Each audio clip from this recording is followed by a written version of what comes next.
রাসূলুল্লাহ সাল্লাল্লাহু আলাইহি ওয়াসাল্লাম ডাক দিয়ে বলে, এরে দাইয়া আয় আয় আয়, আমার আল্লাহ তোর জীবনের এই গুনাহগুলো মাফ করে দিবে। আল্লাহু আকবার বলেন। আমার আল্লাহ তোর জীবনের গুনাহগুলো মাফ করে দিবে। আল্লাহ বলছেন, বান্দা তুবু ইলাল্লাহি তাওবাতান নাসুহা, একবার খাঁটি তওবা করে ফিরে আয়, আমি আল্লাহ তোর জীবনের সব গুনাহগুলো মাফ করে দিব। এ ভাই রে, চিন্তা। দাহিয়াতুল কালব নামক আল্লাহর রাসূলের এক সাহাবী, এমন সাহাবী যে ইসলামকে কবুল করার আগে বেঈমান অবস্থায়, ওই সময়কার যুগটার নাম ছিল আয়ামে জাহিলিয়াতের যুগ। তারা কন্যা সন্তান জন্ম নিলে বিপদ মনে করত, অপয়া মনে করত এইটা বুঝি অপয়া সমাজের। এই জন্য কন্যা সন্তান জন্ম নেওয়ার সঙ্গে সঙ্গে ওই কন্যা সন্তানগুলোকে জীবন্ত দাফন করে দিত। নাউজুবিল্লাহ কইলেন না?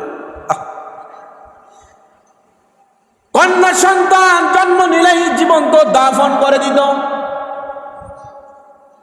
এই দায়িত্ব ছিল দাহিয়াতুল কালবের। পুরো মহল্লার ভিতরে যখনই কন্যা সন্তান জন্ম নিত, দাহিয়াতুল কালবের কানে খবর পৌঁছাই দিত। জাসুস লাগানো ছিল, গুপ্তচর লাগানো ছিল। যখনই দাহিয়াতুল কালবের কাছে খবর যাইত, সঙ্গে সঙ্গে দাহিয়াতুল কালব যায়া মায়ের কোল থেকে সন্তানটাকে ছিনায় আইনা জীবন্ত দাফন করে দিত। একবার দাহিয়াতুল কালব এবাজান এই হাদিসখানা আল্লাহ রাসূল বর্ণনা করতে গিয়ে নিজে কান্না করছেন, উপস্থিত সাহাবা একরাম কান্না করেছেন। বুখারীর হাদিস। আপনারা শুনবেন তো দিলটা লাগায় শুনবেন, ইনশাআল্লাহ আপনাদেরও চোখে পানি চলে আসবে। দাহিয়াতুল কালব, তার স্ত্রী প্রেগন্যান্ট, আসন্ন প্রসব, সন্তান সম্ভবা। এমত অবস্থায় ব্যবসার কাজে দীর্ঘদিনের জন্য অন্য রাষ্ট্রে চলে গেলেন। যাওয়ার সময় স্ত্রীকে ওয়াদা করায় গেছে, খবরদার যদি পুত্র সন্তান হয় তাহলে রাখবা, যদি কন্যা সন্তান জন্ম নেয় তাহলে আতুর ঘরেই জন্ম নেওয়ার সঙ্গে সঙ্গে তুমি তাকে জীবন্ত দাফন করে দিবা। ওয়াদা করায়া দাহিয়াতুল কালব ব্যবসার কাজে চলে গেলেন।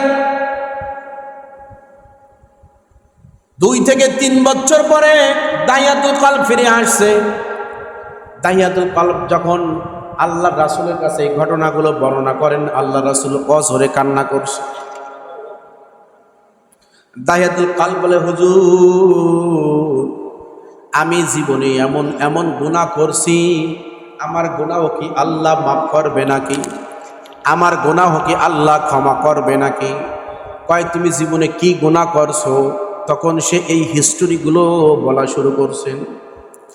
দাহিয়াতুল কালব আল্লাহ রাসূলের কাছে বর্ণনা করে, ইয়া রাসূলুল্লাহ আমি ব্যবসার কাছে বাইরে চলে গেলাম, এতদিন আমি পরের মেয়েদেরকে জীবন্ত দাফন করেছি, হৃদয়ের ভিতরে দাগ কাটে নাই, দয়ার উদ্রেক হয় নাই। আমার কন্যা সন্তান জন্ম নিল, আমার স্ত্রী আমাকে জানায় নাই, ঘরের ভিতরে রাইখা লোক চক্ষুল আড়াল কইরা আমার স্ত্রী আমার সন্তানটাকে বড় করছে। যখন তার বয়স 2 থেকে 3 বছর, 2.5 থেকে 3 বছর হবে, এমন সময় আমি ব্যবসার কাজ শেষ করে দেশে যখন আসলাম, আসার পরে আমার স্ত্রীকে আমি সর্বপ্রথম জিজ্ঞেস করলাম কি হয়েছিল। আমার স্ত্রী আমাকে এ কথা সে কথা প্রেম নিবেদন কইরা ভোলায় রাখতে চাইল। বলে দূর থেকে আসছেন, সফর শেষ করে আসছেন, আগে রেস্ট নেন, পরে বলি। বিভিন্ন কথাবার্তা বলতেছে।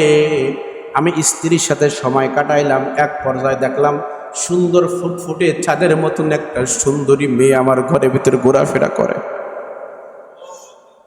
ইয়া রাসূলুল্লাহ আমার মেয়েটার চেহারা এত ভালো ছিল, আমার স্ত্রী আমার সন্তানের নাম রাখলো জামিলা সুন্দরী।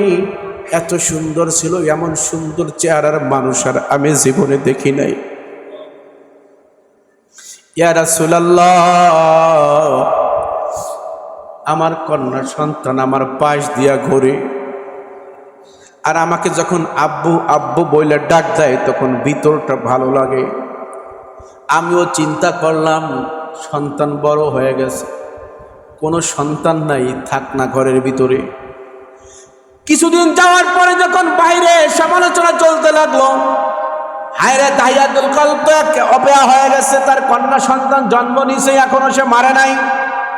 ইয়া রাসূলুল্লাহ, আমি সমাজে হেয় প্রতিপন্ন হওয়ার কারণে একদিন আমার স্ত্রীকে আমি ধোঁকা দিলাম, আমার মেয়েটাকেও আমি ধোঁকা দিলাম। কয় কেমনে? কয় আমার স্ত্রীকে আমি বললাম, বিবি রে, দূরে কোথাও বেড়াইতে যাব, মেয়েটাকে একটু সাজায় দাও না, মেয়েটাকে নিয়ে একটু বেড়ায় আসি। ইয়া রাসূলুল্লাহ, আমার বিবি কিন্তু বুঝতে পারছিল, কারণ মা তো মা, কি বলেন ঠিক কিনা? সন্তানের কোনো বিপদ আসলে পৃথিবীর কেউ জানে না, কিন্তু আল্লাহ রাব্বুল আলামিন মায়ের কলিজার ভিতরে এমন একটা লিংক লাগাই দিছে, আপনি এই জায়গায় হোঁচট খাইয়া পড়ে যাইয়ে একবার মা বলে ডাক দিবেন, আপনার মা 500 কিলোমিটার দূরে গ্রামের অদূরে কুড়ে করে বৈশা ডাক শুনবে। এইটার নাম হলো গিয়ে মা। আমার স্ত্রী বুঝতে পারছে, চোখের পানি ফেলায়া, এরপরও আমার ভয়ে আতঙ্কিত, তারপরও আমার মেয়েটাকে সাজায় দিয়া যাওয়ার সময় আমার হাত ধরে বলে, স্বামী গো, আমার বুকটা আপনি খালি কইরেন না। কোনোদিন তো মার ডাক শুনতে পারি নাই, আল্লাহ দীর্ঘদিন পরে সৃষ্টিকর্তা একটা সন্তান দিছে, এইটাকে আপনি আমার কোল থেকে কাইড়া নিয়েন না।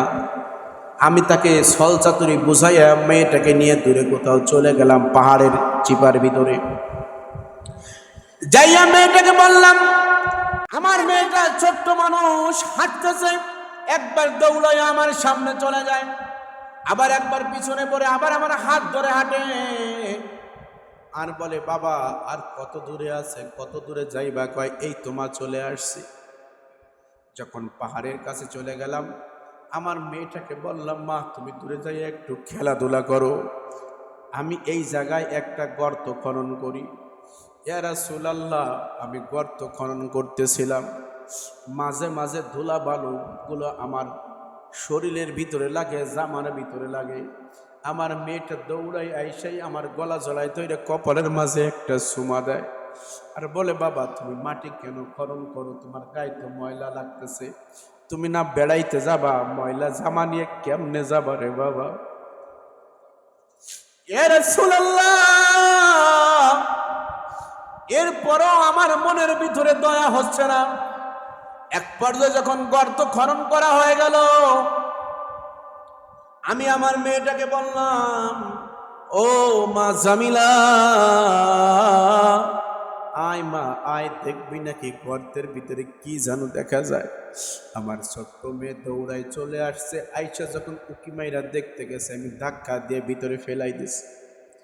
ইয়া রাসূলুল্লাহ, আমার মেয়ে এখন আর বোঝার বাকি রইল না, আমার বাবা বোধহয় আমাকে মারার জন্য এই জায়গায় নিয়ে আসছে। আমার মেয়েটা আমাকে চিল্লায় চিল্লায় কান্না করে বলে, বাবা আমার জানতে তুমি ভিক্ষা দাও গো বাবা,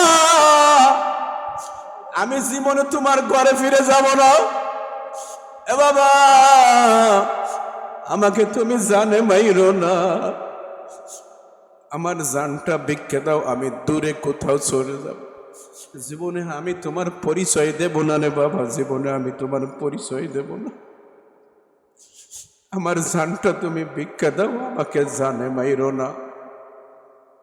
ইয়া রাসূলুল্লাহ, এরপরও আমার কলবের ভিতরে, হৃদয়ের ভিতরে দয়া হলো না।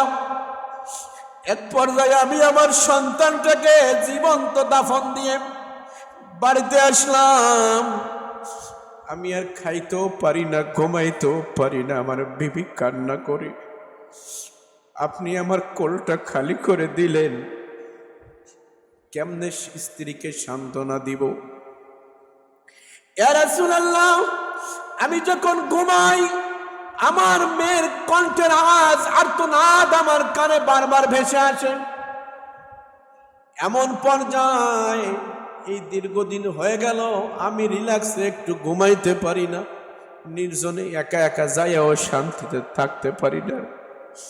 ইয়া রাসূলুল্লাহ, ইয়া হাবিবাল্লাহ, বলেন তো দেখি আমার এই জীবনের গুনাহ কি আমার আল্লাহ মাফ করবে নাকি?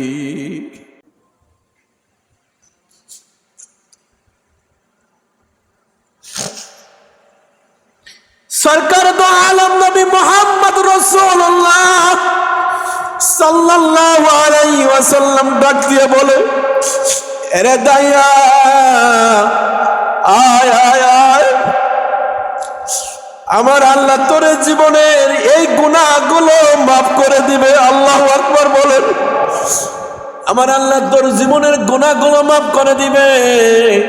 আল্লাহ বলছেন, বান্দা তুবু ইলাল্লাহি তাওবাতান নাসুহা, একবার খাঁটি তওবা করে ফিরে আয়, আমি আল্লাহ তোর জীবনের সব গুনাহগুলো মাফ করে দিব। এ ভাই রে, চিন্তা